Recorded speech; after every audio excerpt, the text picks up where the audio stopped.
এদেশের অন্ন বস্ত্র বাসস্থান জীবিকা সবকিছু লুট করে যারা লুটের সাম্রাজ্য গড়ে তুলেছিল তাদের জন্য আরো আরো আরো আরো বড় বড় খারাপ খারাপ খবর।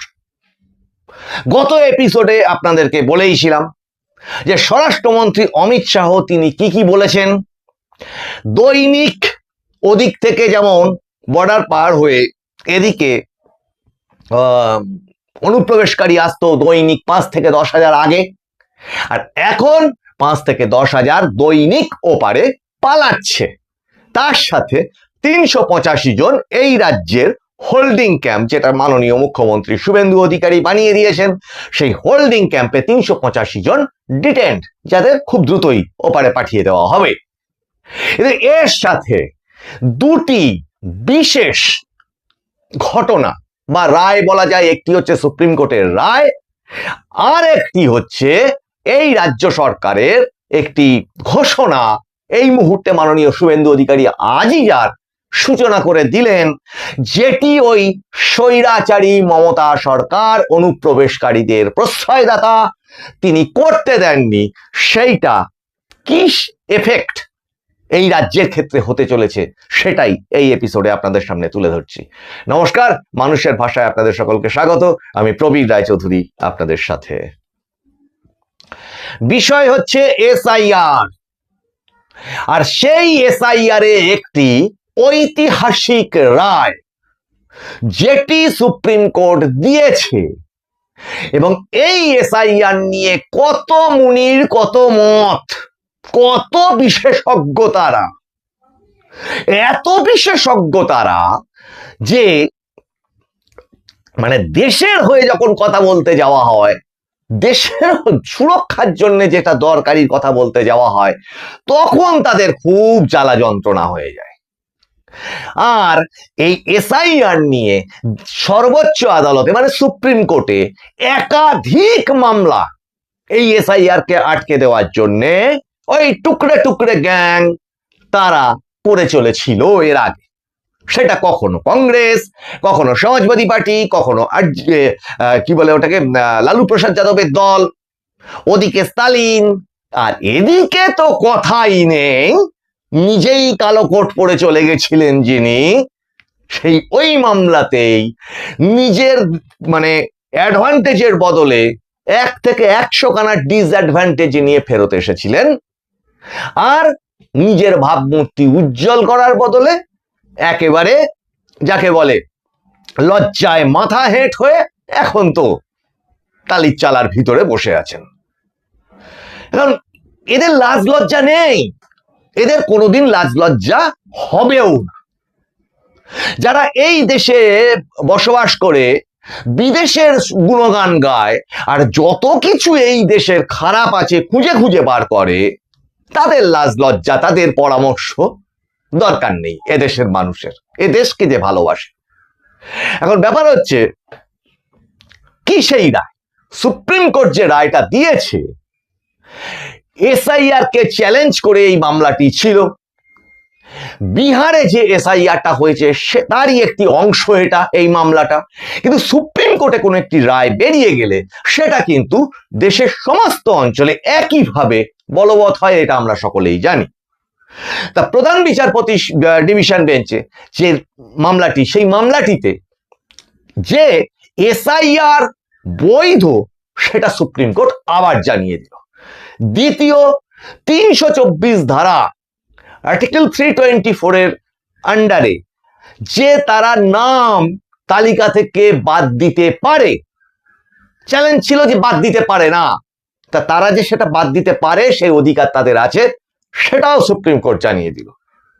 এরপর কি জানালো, যে এই প্রসেসটা যে বাদ দেওয়ার পরে একটি শুদ্ধ ভোটার তালিকা যে খুব প্রয়োজন, যে কোনো একটি শুদ্ধ নির্বাচনের জন্য, একটি অবাধ নির্বাচনের জন্য প্রয়োজন একটি অবাধ, সুষ্ঠু বা শুদ্ধ ভোটার তালিকা। আর এর থেকে যারা বাদ পড়বে, এইবার হচ্ছে সেই মোক্ষম রায় যেটি অনেকের ঘুম উড়িয়ে দিয়েছে। সেটা কি, এ থেকে যারা বাদ পড়বে তাদের তারা কি তাহলে নাগরিক নয়? এসআইআর থেকে যারা বাদ পড়লো, ভোটার তালিকা থেকে যারা বাদ পড়লো, তাহলে কি তারা নাগরিক নয়? সুপ্রিম কোর্ট বলল ওইভাবে বলা যাচ্ছে না জিনিসটাকে, যে এসআইআর থেকে নির্বাচন কমিশনের তালিকা থেকে তারা বাদ পড়ে গেল মানে তারা নাগরিক না নাগরিক নয়, তার আরো কয়েকটা শর্ত আছে। সেই শর্তগুলো কি কি সেটার ডিসিশন এই পুরো তালিকা, বাদের তালিকা নির্বাচন কমিশনকে পাঠিয়ে দিতে হবে এমএইচএ তে, মানে মিনিস্ট্রি অফ হোম অ্যাফেয়ার্স, স্বরাষ্ট্র মন্ত্রক বা গৃহ মন্ত্রক। সেটি কার দপ্তর? মাননীয় স্বরাষ্ট্রমন্ত্রী শ্রদ্ধেয় অমিত শাহের দপ্তর। এবার সেই দপ্তরের আন্ডারে এনপিআর, ন্যাশনাল পপুলেশন রেজিস্টার থেকে শুরু করে এই জনগণনা বলুন, বিভিন্ন রকমের দপ্তর আছে। তার মধ্যে এই সিটিজেনশিপ বা নাগরিকত্ব, এই দপ্তরটিও তার ভিতরে পড়ে। এবার তারা ডিসিশন নেবে এই বাদ পড়াদের কি হবে। এটি গেল সুপ্রিম কোর্টের রায়। এবার আসি মাননীয় মুখ্যমন্ত্রী শুভেন্দু অধিকারী আজকে রাজ্যে যেটি চালু করে দিলেন, সেটা আপনারা টিভি চ্যানেলে বা অন্যান্য খবরের কাগজে এতক্ষণে হয়তো দেখে ফেলেছেন। সেটা কি? সেটা হচ্ছে জনগণনা। আমি যেটা বারবার বলতাম যে এই ভোটার তালিকা, এই তালিকা, সেই তালিকা এর মধ্যে নেই, সেটা একটা বিরাট অংশ এই তালিকাতেই নেই, অথচ এখানে বাস করছে। তাহলে একমাত্র এবার চালু হয়ে যাচ্ছে। এক তো গেছিল এসআইআর, তার রায়ও বেরিয়ে গেল সুপ্রিম কোর্ট, এবং সিদ্ধান্ত নেবে কে? স্বরাষ্ট্র মন্ত্রক। এদের এই বাতিলদের কি হবে? আর তার সাথে শুরু হয়ে যাচ্ছে 1 আগস্ট থেকে 27 ফেব্রুয়ারি পর্যন্ত। সেটা কি? জনগণনা বা সেন্সাস, যেটা মমতা সরকার করতে দেয়নি। কারণ গোনাগুনি উনি করতে দেবেন না। গোনাগুনি করলেই মুশকিল, ধরা পড়ে যাবে যে বাইরে থেকে কে কোথা থেকে কতটা এসে ওনাকে সাহায্য করতেন, আর উনি বা ওনার সরকার তাদের কতটা তোষামত করত, আর সর্বনাশটা হতো এই দেশের প্রকৃত নাগরিকদের। বিষয় হচ্ছে এই জনগণনা এবার কিছুটা সহজও করছে সরকার, সেটা মাননীয় মুখ্যমন্ত্রী তিনি জানিয়েছেন যে এবার সেলফ এনুমেরেশনের মাধ্যমেও সেটা করা যাবে। মানে নির্দিষ্ট কোনো অ্যাপের মাধ্যমে যেভাবে এসআইআর এও সেলফ এনুমেরেশনের ব্যবস্থা ছিল, এক্ষেত্রেও সেই ব্যবস্থা হবে। তার সাথে তিনি ইম্পর্টেন্ট কথা যেটা বললেন যে এখানে বিদেশি অনুপ্রবেশকারী যারা আছে, ওই জনগণনাতে যে যে তথ্য দিতে হবে, যাদের সেই তথ্য নেই তারা দিতে পারবে না, সোজা হিসেব। এবং তাদের ব্যবস্থা হবে সরাসরি ওপারে। তাহলে এই যে বড় বড় দুটো ঘটনা, এসআইআর এ বাতিল হয়েছে, তাদের লাইন পড়ছে হাকিমপুরে, গেদে, হিলি, ঘোজাডাঙ্গা, আরো ফাঁক ফোকর, যেখানে যেখানে এখনো ফেন্সিং এর কাজ চলছে। সরকারের সিগন্যাল খুব পরিষ্কার, রাত থাকতে থাকতে পালাও। অভিযান শুরু হলে কিন্তু বিপদে পড়বে, অনেক ফ্যাকড়া কিন্তু তখন। এই সমস্তটা একটা বিশেষ দিক নির্দেশ করছে। সেই দিকটা হচ্ছে পুষ্পা, শাহজাহান, এই সমস্ত যাদের সাম্রাজ্য, সেই সাম্রাজ্যের যেটা ছিল বলা যায় কাঁচামাল, যাদের কাজে লাগিয়ে এই দেশকে একটি পরাধীন বা রাজ্যে পরিণত করবার চেষ্টা করেছিল, তাদের খেলাও শেষ, দিনও শেষ, কাউন্টডাউন শুরু। এখন এরা কি করবে? এখন এদের সিদ্ধান্ত। দেশকে পরিচ্ছন্ন, নাগরিক সমাজকে সুস্থ, নিরাপদ না করলে এই যে ডিবিটি, মানে এই যে ডিরেক্ট বেনিফিট ট্রান্সফার, এই ডিবিটি গুলো আপনি আমি আমাদের বিভিন্ন রকম সুযোগ সুবিধার কারণে যেগুলো লাগা উচিত, চাকরি বাকরি থেকে শুরু করে বিভিন্ন রকমের অ্যাডমিশন, হসপিটাল, সমস্ত পরিষেবা যদি বিদেশি ভিড় এসে ঠেসে বসে থাকে।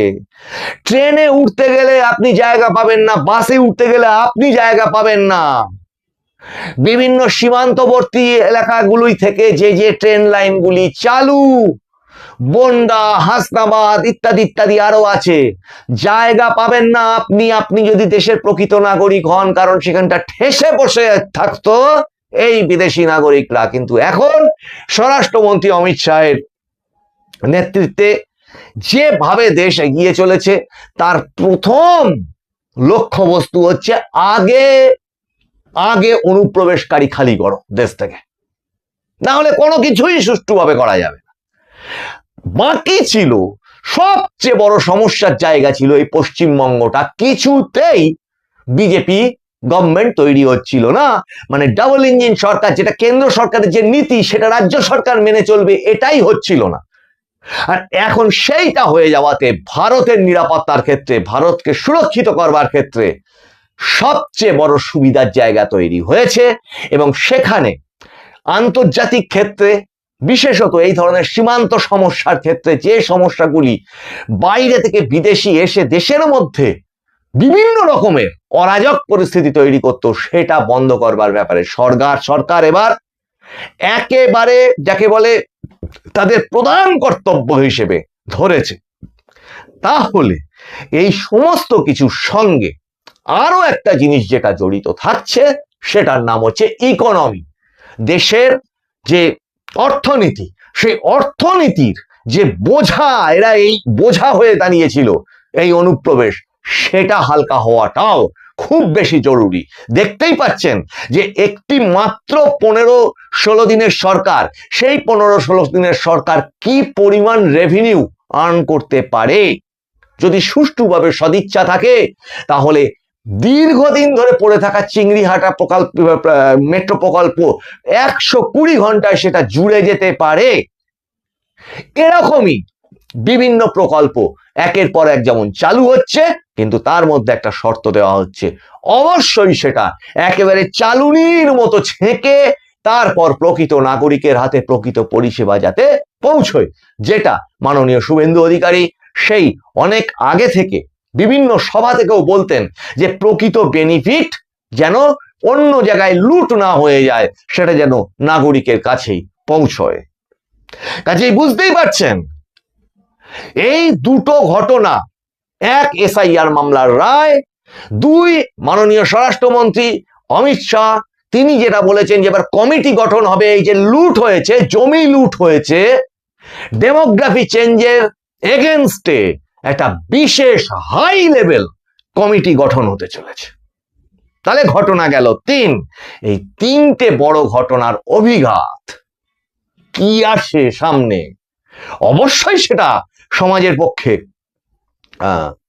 সুস্থতা ডেকে আনবে, সমাজকে অনেক পরিচ্ছন্ন করবে, হালকা করবে, এগুলো অন্তত আমরা বুঝতে পারছি। শুধু দর্শকবৃন্দ, এই খবরগুলির সাথে আরো অনেক খবর নিয়ে আমরা রেডি হচ্ছি সামনের এপিসোডগুলোর জন্য। আপনারা লাইক, শেয়ার, কমেন্ট করুন। আপনাদের কমেন্টগুলো এই এপিসোডটাকে শেয়ার করার সাথে সেটাও শেয়ার হয়ে যাবে, বিভিন্ন লোকের চোখে পড়বে। আপনারা বেশি করে শেয়ার করুন, আপনারা নোটিফিকেশন অন রাখুন, যাতে প্রত্যেকটা ইম্পর্টেন্ট এপিসোডের নোটিফিকেশন আপনাদের ফোনে পৌঁছয়। আপনাদের সঙ্গে আবার দেখা হচ্ছে সামনের এপিসোডে। আপনারা নজর রাখুন মানুষের ভাষার পর্দায়। মানুষের ভাষা সবার মনের কথা বলে। নমস্কার।